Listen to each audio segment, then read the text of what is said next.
Our first speaker today is going to be George Casey. And George is going to be teaching about the first key to success is desire. You must seek something that is bigger than you. And George Casey is a Hulk-like figure, as you can see. And believe me, he has a voice to match. He is also a master of living and teaching about desire and purpose. Let's all give it up for George Casey.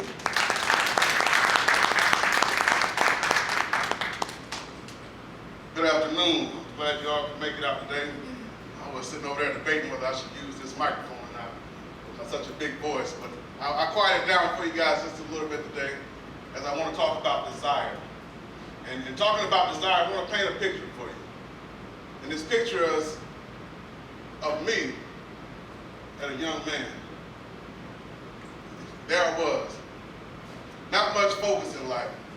No ambition to be anything bigger than I was, which was someone who partied on a constant basis. That's what I used to do. I used to live the party. Every single day was like a party to me. From school, and that carried on to afterwards. But there I was. Again, no hopes and no dreams, no aspirations of being anything better than I was. And at the time, what I was a robber. I used to go out and rob people. Because I didn't have anything better to do. And I was a follower. I followed my friends as they robbed people. I followed my friends as they partied. I followed my friends as they did the things that they did, and I was right there with them. And the consequences that came with because of that lifestyle, because of partying, because of being extracurricular in my activities, I found myself homeless. I was living in the backseat of a car.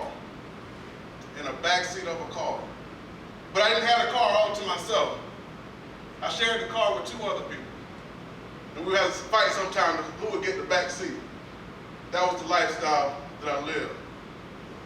As a homeless man at 21, and let me tell you a specific thing about when I turned 21. When I turned 21, I couldn't believe it. Not because it was a big, spectacular thing that I reached the age of 21, because I never saw it. And I never saw myself past 21. In fact, leading up to my 21st birthday, I wasn't sure I was going to make it, because the lifestyle that I was living was the lifestyle that only promised one or two things: either going to jail or death. Those two things was the lifestyle that I was promised: going to jail or death. And I saw myself not getting to the 21st birthday. I visioned myself receiving the second, death. I figured that was the sentence I was going to receive because of the lifestyle that I was living. During the homeless stage, I found myself in Hinesville, Georgia, where I was still homeless but shuffling from place to place. I had a cousin that stayed in Hinesville at the time. And my cousin sat me down. She pulled a chair up and she sat me down. And she looked at me, eye to eye. And until that moment, I don't think I've ever felt anybody look at me the way my cousin looked at me. And she asked me a question that made me think, and it made the difference in the rest of my life. She sat me down and she said, "George, what are you going to do with your life?" Very simple question to most people. What are you going to do with your life? But to a person like me, I didn't have a plan. I didn't have a clue. I didn't have a purpose. I didn't have a passion.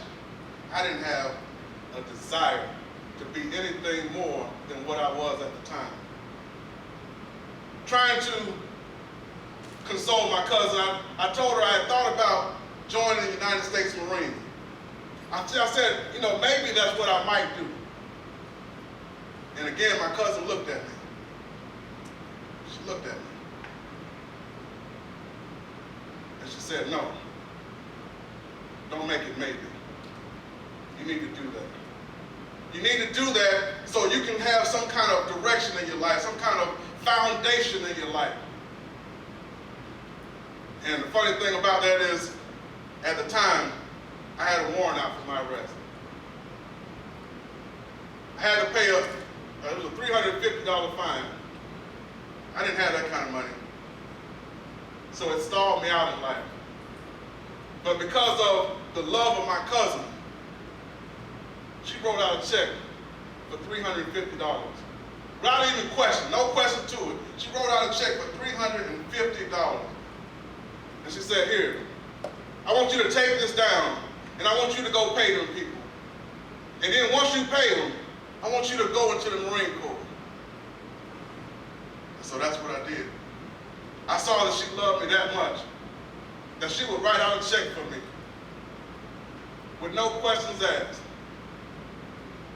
And that started me on my journey. And I ended up at Parris Island, South Carolina in 1995, November 26th. I'll never forget that day, November 26th, 1995. I'll never forget that day, that night rather. It was pitch black. It looked almost like we were doing some kind of covert operation when we pulled in. Pitch black, and then once you get onto Parris Island, everything kind of lit up. And when we pulled in, there was a short drill instructor, probably about this big, that made everybody get off what he called his bus, and made everybody stand on what he called his footprints. And when I stood on them footprints in South Carolina, Parris Island, where they make Marines, my life was transformed. My life began to change. My life began to change. But I wasn't altogether a new person. You see, so many times in life nowadays, we want everything to be instant. We want everything to be instant. We don't want to take the time to pursue what we really want to do, to form the greatness that's inside of us, that God already put inside of us. The greatness that's in everyone. It's not just in some of us. God put greatness in all of us. And we only have to recognize that greatness. And the Marine Corps was just a test that would help me to recognize that greatness. You see, when I got to Parris Island, they give you what's called an initial strength test. And you have to do a series of pull-ups and sit-ups and do a 1.5 mile run in under 12 minutes and 30 seconds. Well, see, I didn't have a problem with the pull-ups. I really didn't have a problem with the sit-ups. But I couldn't run. I couldn't run at all. In fact, during that 1.5 mile run, I only made it through about half of the mile before I completely gave up. And it wasn't like it wasn't a drill instructor behind me trying to push me, trying to motivate me. But at this point, I had quit so many times in life that it was easy for me to quit again. You know, see, they say, as a man thinketh, so shall he be. And so, for all my life, as I look back, so I love what Socrates said. He said, the unexamined life is not worth living. The unexamined life is not worth living. You see, you gotta examine your life. You gotta go back and find out why you failed. When you fail, you gotta find out why you failed. And could you have made a difference? Could you have changed the way you thought about things and made a difference? And see, as I examined my life, I realized that every time I quit, it all started here. Every time I quit, it all started here. So I knew for me to change, it had to start in the same place. It had to start here. So I went out and I tried to run that 1.5 miles and I couldn't make it. So they're gonna help me out a little bit on my journey. They put me in a little place that's they call it physical conditioning platoon. Something to kind of help you along, kind of motivate you along. And see, you have to pass the run 2 consecutive times. And I did that. Not because I had to, because I wanted to. See, at this time, I knew what I wanted. My desire started to grow. I thought about going back. But going back to what? Going back to what? See, there was nothing for me to go back home to. Homeless, friends that weren't doing much. There was nothing for me to go home to. So my desire kicked in. And I knew what I had to do. I knew what I wanted to do. My desire was to become a Marine. Even though I had quit time after time after time, I wanted to be a Marine. I wanted to be a United States Marine. So I fought through it. I fought through it. I fought through it. You know what? That was 3 of the toughest months of my life, but I fought through it. I wasn't looking for instant gratification. Why? Because I knew in my mind I wanted to be a Marine. You know, not only was it 3 tough months, but it was 3 of what I call the toughest months. Christmas, New Year's, Valentine's Day. I was in Parris Island from November to February. And see, on the block, what we call it, back home on the block, we had a little tradition every year that we would rent out some hotel room for New Year's and have a big party. But I was at Parris Island. I was at Parris Island where I knew on New Year's Eve, all the people, all my friends back on the block were getting ready for a party. But me, I wanted to be a Marine. I knew I wanted to be a Marine. And the drill instructor helped me along and said, Casey, through all the pain I endured, he said, Casey, let me tell you something. He said, pain is only weakness leaving the body. He said, pain is only weakness leaving the body. And see, I had to set my mind state to believe that pain is only weakness leaving the body. Through all the sweat, through all the tears, through all the pain that I endured throughout boot camp, I knew that pain was only weakness leaving the body. You see, I came into Parris Island, like I said, I came in a homeless man. I came in as someone who was a robber, someone who was a thief, someone who didn't have much passion, no desire, no desire, no picture of how I wanted to look when the process was done, until I went to Marine Corps boot camp. That was the push I needed, because like I said, my 2 options, prison or death. Prison or death. But my desire kicked in. I wanted to be a Marine. I wanted to be a United States Marine.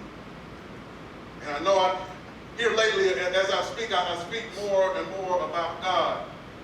But that's because, again, I've had the chance, as Socrates says, to look back and examine my life. And I knew every time, as I look back on my life, every time that I thought I was alone, every time I thought I was by myself, I wasn't. I believe that God put my cousin in my life to be where she was just when I needed her. To ask me the burning question of what are you going to do with your life? I believe that God was with me when I was homeless and sleeping in the back seat of the car, because it could have been so much worse. And years later, I saw as one of my friends that was homeless and sleeping in that car later with me. He ended up sticking around. And I'm not saying that's a good thing or a bad thing, but he ended up sticking around. And I remember calling him after I graduated from boot camp. I remember I called him probably about a week before I was about to come visit. And we was catching up on old times. I said, man, I can't wait to see you. I can't wait to see you. It'll be about another week. Within 7 days of me speaking to one of my great friends, someone that has been in the trenches with me, I got a phone call that says he was shot. He was shot in the head. And it wasn't by a stranger. It wasn't by a stranger. It was by someone that he knew. Someone that we all knew. But somewhere in the trenches, everything went wrong. And my cousin, my good friend, was shot and killed. And to this day, I'll never forget what he said his last words were. And it was a popular Master P song at the time. When he got shot, his last words were, "That's okay." As he looked at the guy, he said, "That's okay. I'm still bowing. I'm still bowing. That was his last word. That's okay, I'm still bowing. But he's no longer living. So my desire now, after joining the Marine Corps, after transforming my life, after adopting one of my favorite passages from the Bible, Romans 12:2, that says, "Be ye not conformed to this world, but be ye transformed by the renewal of your mind." Be transformed by the renewal of your mind. And see, that's where I was. I was in the same raggedy body, but my mind had changed. My mind had changed. I started reading books. I started being around positive people. And now my passion, my desire is to be a motivational speaker. To speak to young people who were in the same boat that I was in. That's my passion. That's my desire. I don't want to see anybody else die a reckless death. A senseless, reckless death. So if I can touch one, just one, my job is done. My job is done. You gotta have desire. Now I'm gonna bring up my next. Okay, I'm gonna bring up another speaker. He's gonna introduce our next speaker. But I just want you to think about that. Think about Romans 12:2. Be ye not conformed to this world, but be ye transformed by the renewal of your mind. Think about desire. What do you want to do out of life? What do you want to be out of life? And as long as you believe it, truly believe it, remember, you have greatness in you. You can do it. Thank you.